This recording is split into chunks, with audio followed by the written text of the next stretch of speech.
At the start of the 1500s, Shah Ismail I established the Safavid Dynasty in Western Persia and Azerbaijan. He subsequently extended his authority over all of Persia, and established intermittent Persian hegemony over vast nearby regions which would last for many centuries onwards. Ismail instigated a forced conversion from Sunni to Shia Islam. The rivalry between Safavid Persia and the Ottoman Empire led to numerous Ottoman-Persian wars. The Safavid era peaked in the reign of the brilliant soldier, statesman and administrator Shah Abbas I, 1587–1629, surpassing their Ottoman arch-rivals in strength, and making the empire a leading hub in Western Eurasia for the sciences and arts. The Safavid era also saw the start of the creation of new layers in Persian society, composed of hundreds of thousands of ethnic Georgians, Circassians, Armenians, and other peoples of the Caucasus. Following a slow decline in the late 1600s and early 1700s by internal strife, royal intrigues,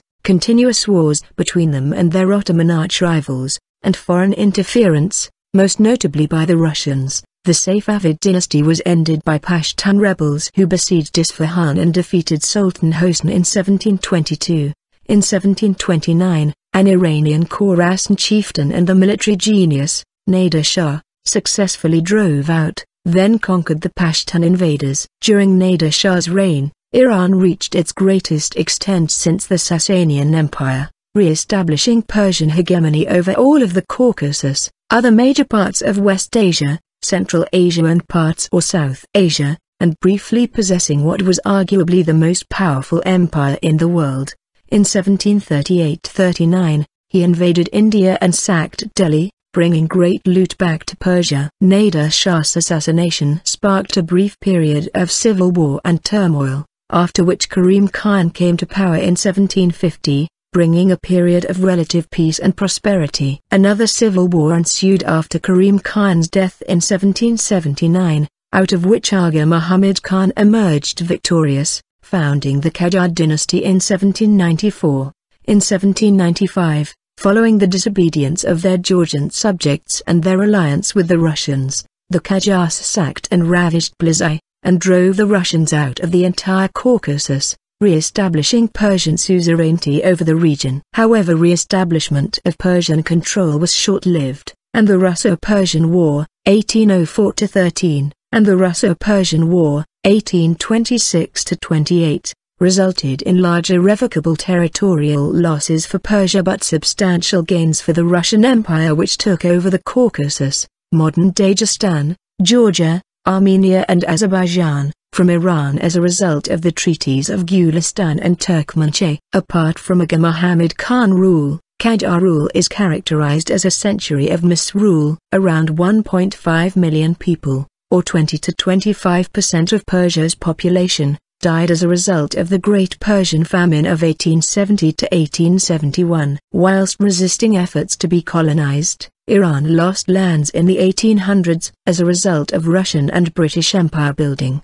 known as the Great Game, losing much of its territory in the Russo-Persian and the Anglo-Persian Wars. A series of protests took place in response to the sale of concessions to foreigners by Nasser al-Din Shah and Mozaffar ad-Din Shah between 1872 and 1905, the last of which resulted in the Iranian constitutional revolution and establishment of Iran's first national parliament in 1906, which was abolished in 1908. The struggle continued until 1911, when Muhammad Ali was defeated and forced to abdicate. On the pretext of restoring order, the Russians occupied northern Iran in 1911. During World War I, the British occupied much of western Iran, not fully withdrawing until 1921. In 1921, Reza Khan, Prime Minister of Iran and former general of the Persian Cossack Brigade, overthrew the Qajar dynasty and became Shah. In 1941 he was forced to abdicate in favor of his son,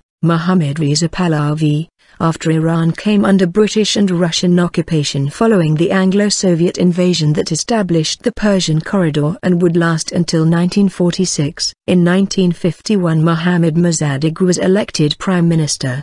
He became enormously popular in Iran after he nationalized Iran's petroleum industry and oil reserves. He was deposed in the 1953 Iranian coup d'état, an Anglo-American covert operation that marked the first time the U.S. had overthrown a foreign government during the Cold War. After the coup, the Shah became increasingly autocratic and sultanistic. Arbitrary arrests and torture by his secret police, Savak, were used to crush all forms of political opposition. Ayatollah Ruhollah Khomeini became an active critic of the Shah's White Revolution and publicly denounced the government. Khomeini was arrested and imprisoned for 18 months. After his release in 1964, Khomeini publicly criticized the United States government. The Shah sent him into exile. He went first to Turkey, then to Iraq and finally to France. Due to the 1973 spike in oil prices, Iran's economy was flooded with foreign currency, which caused inflation. By 1974, Iran's economy was experiencing double-digit inflation, and despite many large projects to modernize the country, corruption was rampant and caused large amounts of waste. By 1975 and 1976, an economic recession led to increased unemployment,